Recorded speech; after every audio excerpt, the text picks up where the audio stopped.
Salut, aujourd'hui on se parle de ceci. Ça, c'est un smartphone qui n'est pas très connu et qui pourtant a de grandes ambitions, puisqu'il veut tout simplement concurrencer les Redmi Note 13 et le Honor 90 Lite. Et aujourd'hui on va voir ce que celui-là, il a dans le ventre. Je vous propose dans cette première vidéo de le déballer et de faire une petite prise en main. Et dans les temps qui suivent, il y aura un test détaillé de ce smartphone. De quoi est-il capable? Eh ben on va voir ça dans les jours qui suivent. Allez, suivez-moi. Et un peu de rangement plus tard, on se retrouve donc avec la boîte du smartphone face à nous. Donc vous voyez qu'il est marqué Hi-Res Audio. La marque c'est Tecnomobile. Peut-être que certains d'entre vous connaissent, même si je pense que les moins aguerris d'entre vous vont certainement me demander qu'est-ce que c'est que cette marque. Yo, ici Max du montage. Je profite de vous avoir pour vous expliquer rapidement du coup ce que c'est que Tecno. Donc Tecno c'est une marque de smartphone qui appartient au groupe Transsion. Le groupe Transsion est un groupe qui détient donc Tecno, Infinix et Itel. C'est un groupe chinois mais qui fait connaître ses smartphones dans les pays du Maghreb comme notamment en Afrique, puisque c'est là-bas que Tecno est très connu et c'est là-bas qu'on entend en ce moment beaucoup parler de Tecno, notamment avec la série Camon qui était une des premières à être parue, notamment avec le Tecno Camon 15 que certains d'entre vous ont peut-être vu, qui n'était pas une franche réussite mais qui était quand même assez connu. Et donc aujourd'hui Tecno est une marque qui c'est quand même un peu, elle a pris de l'ampleur, voilà. Donc elle fait des smartphones essentiellement entrée et milieu de gamme, dont notamment le Pova 5 Pro que je suis en train de tester, qui est en train de me filmer actuellement d'ailleurs. Donc ce sont des smartphones plutôt entrée de gamme dans la majorité, mais ils font quelques smartphones milieu de gamme, voire même un peu de haut de gamme ces derniers temps, avec notamment donc le Phantom V Fold qui est un smartphone pliant. Il y a aussi le Phantom V Flip ou Flip tout court, je ne sais plus c'est quoi le nom. Dans tous les cas, les téléphones s'affichent à l'écran. Il y a aussi le Phantom X2 Pro, enfin la série Phantom qui est donc globalement des téléphones haut de gamme. La série Camon plutôt entrée milieu de gamme. Et les autres séries qui sont plutôt de l'entrée de gamme, avec donc ici le Pova 5 Pro que nous sommes en train de tester. Retour à la vidéo d'origine. Et c'est un smartphone donc qui est très intéressant puisque donc il est affiché à un prix de sortie MSRP de 199 €, qui est donc tout simplement le prix auquel vous pouvez retrouver le Redmi Note 13 et également dans un même temps le Honor 90 Lite. Des smartphones qui sont très intéressants pour leur prix, et donc là c'est intéressant de voir ce que ce smartphone d'une marque pas du tout connue qui est Tecnomobile peut valoir pour nous français. Parce que Tecno dans les pays du Maghreb justement est assez connu, mais ici c'est pas du tout connu. J'ai vu quasiment aucun français parler de Tecno et encore moins de ce modèle là, donc ça va être intéressant. Alors vous allez me dire, si c'est pas vendu en France, comment t'as fait pour l'avoir? Il est tout simplement disponible sur Amazon FR. Je vous mets un lien dans la description, c'est pas un lien affilié, hein, c'est un lien simplement normal. Vous passez par ce lien et vous pourrez voir la page Amazon. Donc, parce que comme je vous l'ai dit, il est sorti à 199 €. Donc, face avant de la boîte, on a les visuels du smartphone, le nom, les petits Hi-Res Audio, la marque.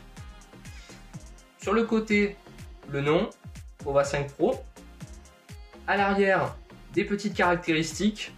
Au dos, des caractéristiques encore. Et sur ce côté, Pova 5 Pro aussi.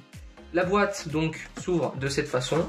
Voilà, c'est une petite cartonnette un peu à l'instar des jeux Nintendo 64. Donc voilà la boîte qu'on a. Donc c'est c'est sympa, je trouve. Voilà, Tecno, Pova. On va ouvrir la boîte. Les boîtes. Hop. Dedans, donc on va retrouver en premier lieu le smartphone que on va mettre temporairement de côté. On va regarder ce qu'il y a d'autre.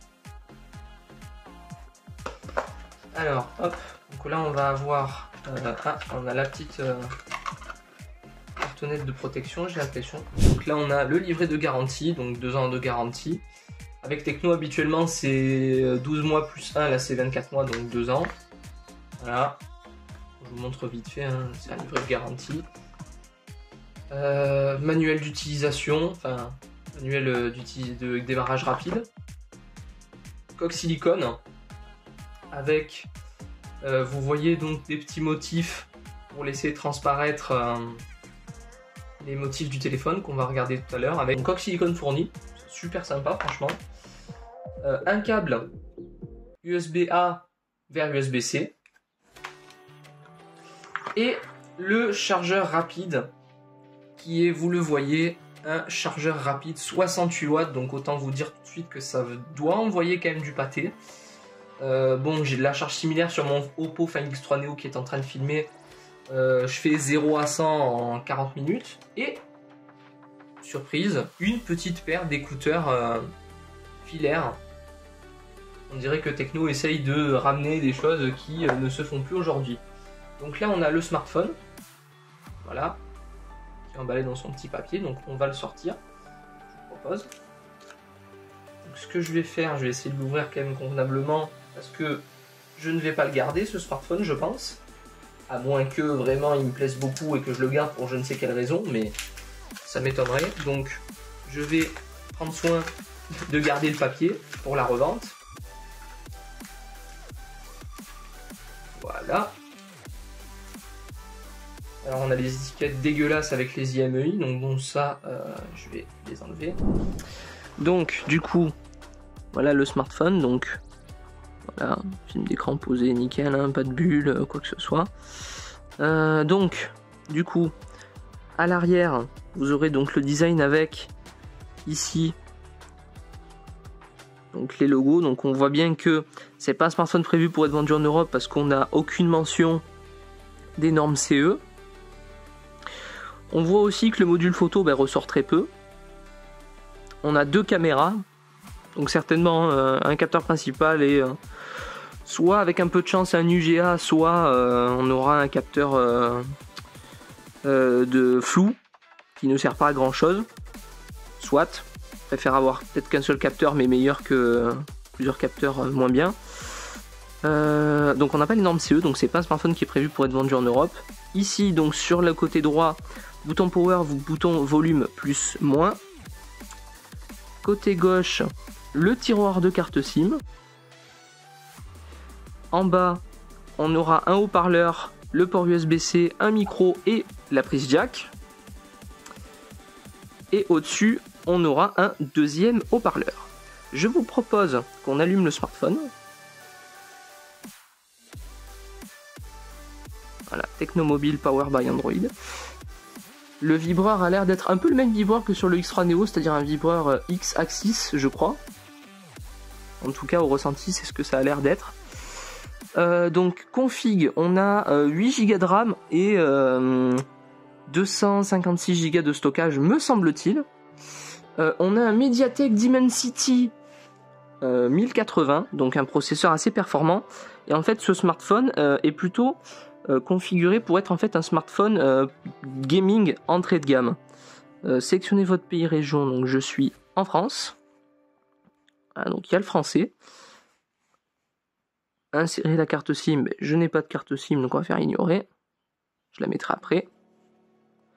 Se connecter au Wi-Fi, on va faire ignorer pour l'instant. Notification intelligente des numéros inconnus, ça c'est bien. Service de recommandation personnalisé, ça on va le désactiver. Service de mise à jour automatique des applications, oui. On regardera juste après les bordures. Service Google, voilà, donc on a Google de préinstallé évidemment. Verrouillage de l'écran, on va faire empreinte. On va définir un mot de passe numérique. Voilà, donc capteur d'empreinte qui est sur le bouton power. Ok. Donc configurer les empreintes faciales, on va faire plus tard. Voilà, là on va faire suivant.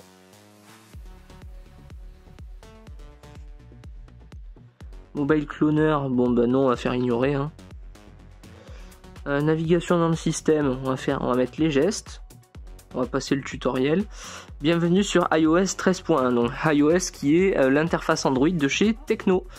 Donc on va faire suivant.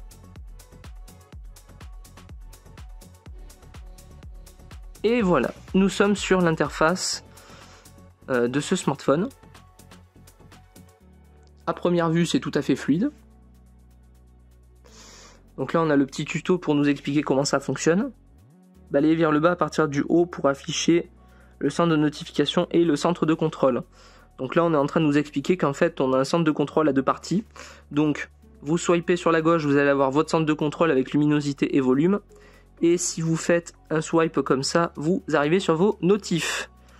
évidemment, si vous faites un swipe sur la droite, je me suis peut-être un peu mal pris là, recherche, sinon voilà, il faut vraiment swiper du haut vers le bas du côté gauche pour obtenir les notifications, et là le centre de contrôle, donc hop, voilà. Donc niveau bordure, on va peut-être mettre un autre fond d'écran.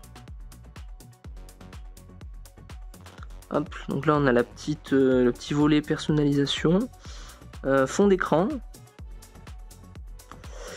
Un fond d'écran plutôt clair, on va mettre celui-là. Voilà, ce sera pas mal. Tout. Voilà. Donc là on a plutôt bien le smartphone en vue. Donc des bordures. C'est pas les plus fines hein, forcément, mais c'est pas non plus, j'ai l'impression, abusé, à part le menton qui est effectivement un peu plus costaud que sur du Redmi Note 13 ou sur du 90 Lite. On peut pardonner, hein, c'est pas très très important, on a quand même la caméra poinçon qui est je crois une 16 mégapixels si je dis pas de conneries. Sinon la navigation a l'air tout à fait fluide, il y a l'air d'avoir des petits widgets un peu sympas. Voilà, il y a les petits widgets un peu sympas, un peu longs. Je sais pas si on peut agrandir la taille des applis en soi. Bon ben voilà, on arrive à la fin de ce petit déballage et découverte de ce petit Pova 5 Pro de chez Tecnomobile. J'espère que ça vous a plu. Je vais mettre ma carte SIM dedans et on va tester ça pendant une petite semaine à peu près. Et après ça, je renverrai le smartphone et avant de le renvoyer, je vous ferai la vidéo conclusion avec tout ce que j'ai pu faire. Sachant que donc dans quelques jours je vais à la foire d'Aix-en-Provence et que je vais tourner certainement le vlog avec ce smartphone là. Bon, je le tournerai aussi sur mon Find X3 Neo au cas où c'est vraiment inexploitable, hein, on sait jamais, mais normalement je vais faire le vlog avec celui-là pour qu'on se rende compte un peu de ce que c'est. Voilà, c'est la fin de la vidéo, j'espère que ça vous a plu. Si c'est le cas, n'hésitez pas à la liker, la commenter et à vous abonner si vous nous découvrez avec cette vidéo. Moi je vous dis à la prochaine, salut!